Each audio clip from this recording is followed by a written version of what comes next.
Good morning, Miss Joan. Good morning, Harrison. Hey, so we've talked in the past about the Eden alternative and some of these ideas surrounding increasing the quality of care just across the board, not only in, let's say, nursing homes or assisted living facilities and home care, but across the medical spectrum, but specifically related to seniors. What has the paradigm been in the past, and maybe touch on how it's evolved over time, and perhaps where we still need to improve as time goes on? Okay, I think as we've talked in the past, all of healthcare has been based on a medical model. And a medical model is, I know what's best for you, and I will take care of you and do for you, not with you, for you. And so that doesn't matter where. And sometimes families do the same thing. Mama's 90 years old. So I'm going to, treat her like she's, a little old lady and, she doesn't have to do things in the house. And, we're going to when the children come over, they have to be quiet, so they don't disturb her too much. It's all of those little things. And even though your folk are going into someone's home, if they go in to do to them or for them, then the elder is not really participating even in their own home. And a good example might be if they have to make dinner or lunch for them, and instead of just going in the kitchen and leaving the elder sitting in a chair, say, how about come in with me and you can help me make dinner, or you can keep me company and talk to me while we're making dinner. Things that are making them feel useful.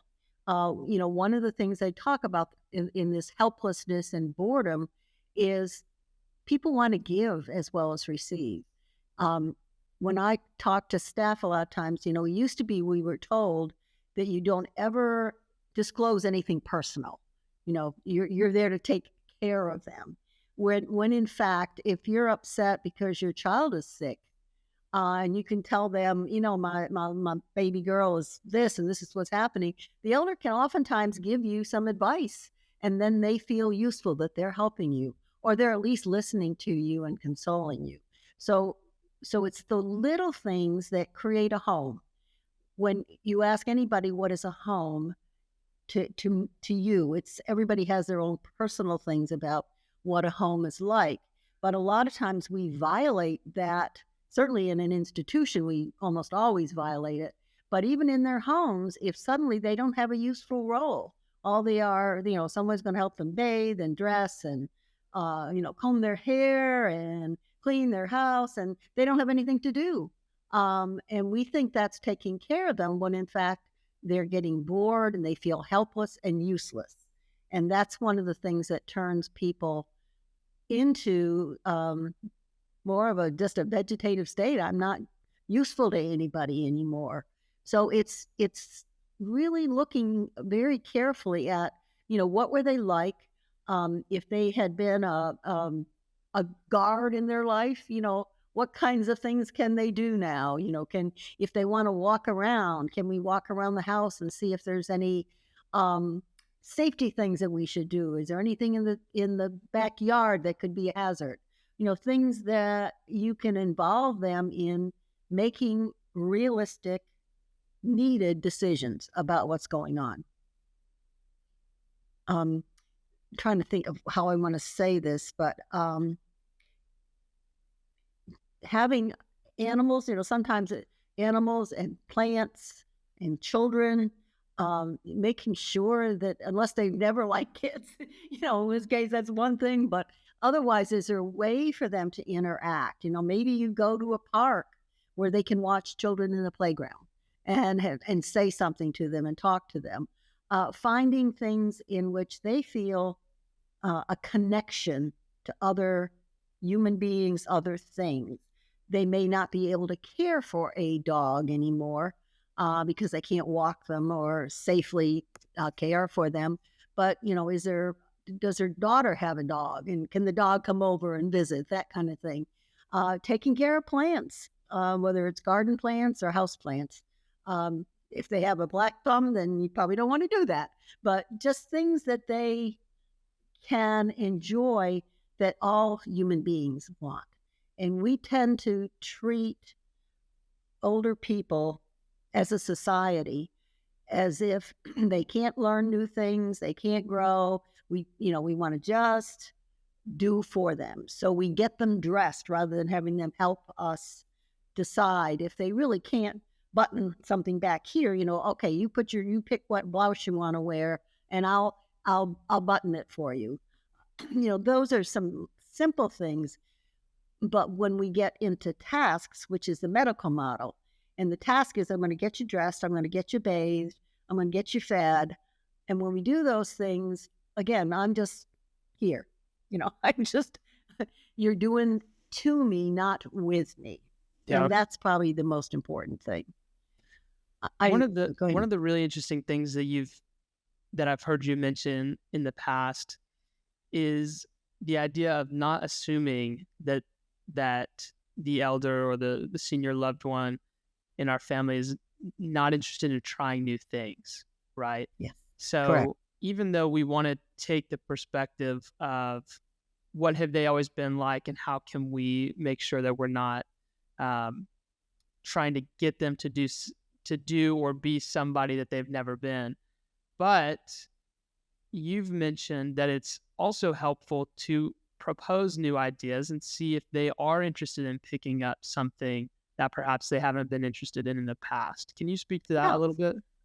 I think you could say, I'll just pick something out of the top, but just say, I've been really thinking about trying painting. How about, would that be something you could work with me on and bring, some simple things or drawing, or I've always liked poetry. Can we read some poetry together and maybe make a poem, and see, what they go and what they like. Can you We've got some flowers I'm going to cut from your garden. Can we make a little arrangement to put them on your table? And let them do it if they want to. So, but it's finding out. The first thing is we've said over and over again is getting to know them. Who are they? What have they always enjoyed? Yeah. And certainly picking on those. And then if there are things that they haven't done, kind of exploring what are some things that they might want to do. I think I've told you that some of the stories that I've had in my past, in one retirement community, a gentleman who had always worked, I think he was an engineer, never done any work with his hands. Well, they had a woodworking shop in this community, and this man decided he wanted to learn about that. So he kind of watched and learned, and they had some other residents that were skilled in woodworking. And the next thing you knew, he made his great grandchild a crib. And he was so proud. And it was a beautiful crib. Mm. And he did that himself. He made it himself. And he felt so good about it. He sanded it and it was just in beautiful condition. But he'd never done that before. He just tried it. We found people that have even some pretty advanced dementia that have written poems. They can say the words, and you can kind of put it together with them. Um, but mainly it's just, you see people, if they've always been a housewife and we don't even ask them to help us set the table. Mm. When you can feel really good, I can set the table. I can make a flower arrangement to make my table look good. I can soothe my grandson who's hurting. He doesn't feel well. He has a cold or he has whatever. And as long as it's not contagious, bring him over and let grandma or grandpa, help take care of him. Yeah. Those are some everyday things that make people feel useful. Yeah. It's important to try to identify how we can help our aging loved ones feel the value that they still have, right? Yeah. And it's important not to assume that they have lost this massive amount of value when they really haven't. I mean, it's Right. amazing how valuable their wisdom and experience is, and so let's not disregard that. So this is really helpful. Absolutely. Thanks so much. Mhm.